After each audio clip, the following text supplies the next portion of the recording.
मित्रों राधे राधे। आपका मेरे इस मीन ज्ञान चैनल में स्वागत है। मित्रों, आपने ऐसा सुना होगा कि जीवन में वही व्यक्ति सफल होता है जो केवल अपने से मतलब रखता है और अपने काम की धुन में बिल्कुल पागल रहता है। तो मीन राशि के लोग भी ऐसे होते हैं। आप जैसा देख रहे हैं कि मीन का जो चिन्ह है वो मछली होती है, और मछली क्या होती है, पानी में अपने धुन में ही पागल रहती है। उसे दुनिया से कोई लेना ही देना नहीं है। वो पानी में उछल कूद मचाती रहती है। दुनिया से क्या हो रहा है, क्या होगा, इससे उसको कोई लेना देना नहीं है। तो बस ऐसे ही स्वभाव के लोग होते हैं आपके मीन राशि के लोग। और जो अपने काम से मतलब रखते हैं, याद रखिए, वही लोग विलक्षण और अकल्पनीय जो परिणाम हैं उसको प्राप्त भी करते हैं। लेकिन आपको मालूम है ना कि ये दुनिया इतनी आसान नहीं है। दुनिया बहुत जटिल है।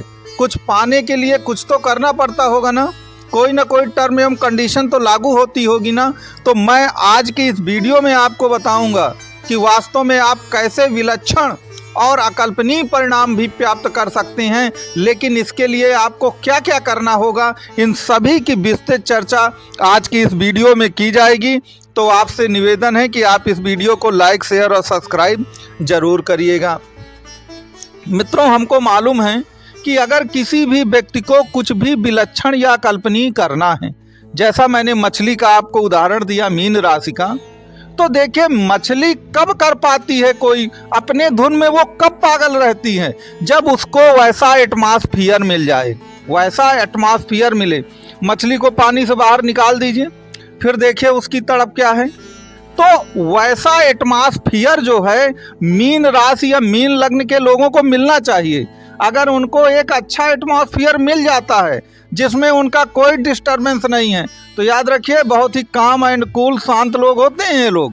ये जीवन में वो सब कर जाएंगे जिसकी आपने कल्पना नहीं की होगी। जिस प्रकार से समुद्र जो होता है वो बहुत ज़्यादा अथाह और अपार गहरा होता है, वही गहराई इन लोगों में भी पाई जाती है। लेकिन इनको वो एटमॉस्फियर मिलना चाहिए, क्योंकि ये याद रखिए कि द्वितीय भाव जो आपकी राशि है, मीन राशि द्वितीय भाव में आती है। और द्वितीय भाव राशि कैसी होती है, थोड़ा सा भावुक होती हैं। और द्वितीय भाव राशि हमेशा एक कंफर्ट जोन में जीने वाली राशि होती है।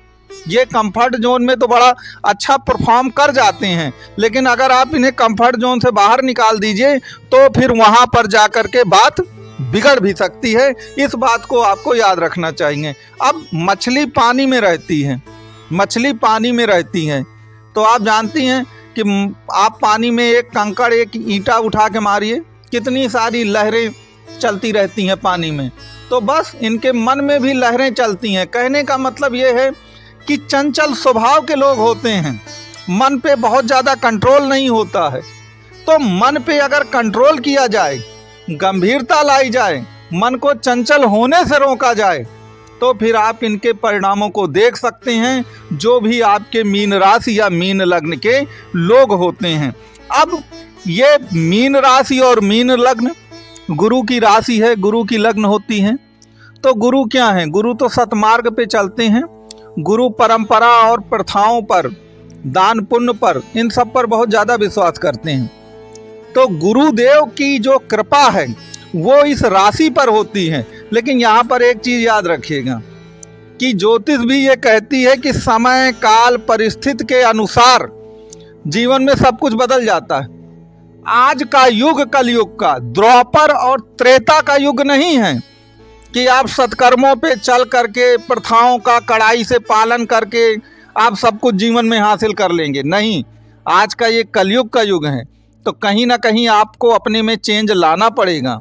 अगर आप कुल मिला करके बृहस्पति के मार्ग को बड़ी कड़ाई से पालन करेंगे ना, तो आप जानते हैं कि जीवन में क्या हो सकता है। ऐसे व्यक्ति को लोग धर्मांध कहते हैं, या ये कहते हैं कि ये कूप मंडूक है, इसे दुनिया का कोई ज्ञान नहीं है। कई प्रकार की आपको दिक्कतें झेलनी पड़ सकती हैं। तो हमको समय के अनुसार सामंजस्य लाना है। हमें वो लकीर का फकीर नहीं बनना है। अगर हम लकीर के फकीर बनेंगे और समय के साथ सामंजस्य नहीं लाएंगे तो फिर बात बिगड़ जाएगी। यहाँ पर एक बात और याद रखिए कि आपको मालूम है ना कि मछली सबके जाल में फंस जाती। मछली जो होती है जाल में सबसे ज़्यादा, दुनिया में सबसे ज़्यादा खाई जाती। तो ये लोग इतने ज़्यादा इमोशनल होते हैं, क्योंकि पानी जो होता है वो इमोशंस का ही प्रतीक होता है। भावनाओं में इतना बह जाते हैं कि कोई भी व्यक्ति इन्हें भावनाओं में बहा करके इन्हें अपने जाल में फंसा लेता है। तो आपको करना क्या है कि आपको इस नई दुनिया में किस तरह के लोग हैं ये देखना है। ये वो दुनिया नहीं है जो पिछली दुनिया हुआ करती थी, द्वापर और त्रेता की। तो आपको ऐसा कुछ नहीं करना है कि आप दूसरों की भावनाओं में फंस जाएं। कोई व्यक्ति कुछ कह रहा है तो आप सुन लीजिए, लेकिन उसका दिमाग से, बुद्धि से एनालिसिस करिए। मेरे पास ऐसे बहुत सारे फ़ोन आते हैं कि हम दूसरी की बातों में फंस गए और इस तरह अपना नुकसान कर लिया और आज तो हम सड़क पर आ गए हैं। तो मैं आपको यही बता रहा हूँ कि आप विलक्षण और अकल्पनीय परिणाम पा सकते हैं, लेकिन याद रखिए उसके लिए बुद्धि और विवेक का प्रयोग करिए, क्योंकि बहुत भावनात्मक, बहुत सेंसिटिव लोग होते हैं मीन राशि और मीन लग्न के लोग। तो ऐसा ना हो कि कोई व्यक्ति अपनी मीठी मीठी और चिकनी चुपड़ी बातों में आपको फंसा ले और बाद में आपका दिल पूरी तरह से तोड़ दे, आपको नुकसान कर दे और आप सड़कों पे आ जाएं। इस बात का भी आपको ध्यान देना है।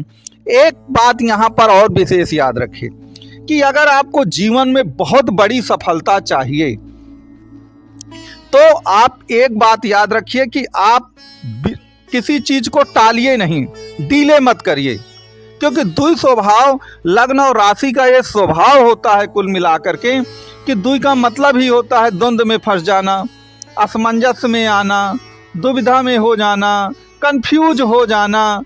तो ऐसे लोग क्या करते हैं, हर चीज़ में ना तो 100% यस है ना 100% नो है उनकी, तो वो चीज़ों को टालते चले जाते हैं। तो अगर आप क्विक डिसीजन नहीं लेंगे, बिल्कुल फास्ट डिसीजन नहीं लेंगे, तो याद रखिए जीवन की जो सफलता आपको बहुत आसानी से मिल सकती थी ना, उसके लिए भी आपको संघर्ष करना पड़ सकता है। जो चीज़ें बहुत आसानी से आपको प्राप्त हो सकती थी, उनके लिए भी बहुत संघर्ष आपको करना पड़ सकता है। तो आपको क्विक डिसीजन अपने जीवन में लेना होगा। अगर आप क्विक डिसीजन नहीं लेंगे, चीज़ों को लटकाएंगे, अटकाएंगे या कंफ्यूज रहेंगे और समय निकलता चला जाएगा, तो फिर बात जो है नहीं बन पाएगी और बात बिगड़ जाएगी। तो आपको करना क्या है कि फास्ट डिसीजन आपको लेना पड़ेगा।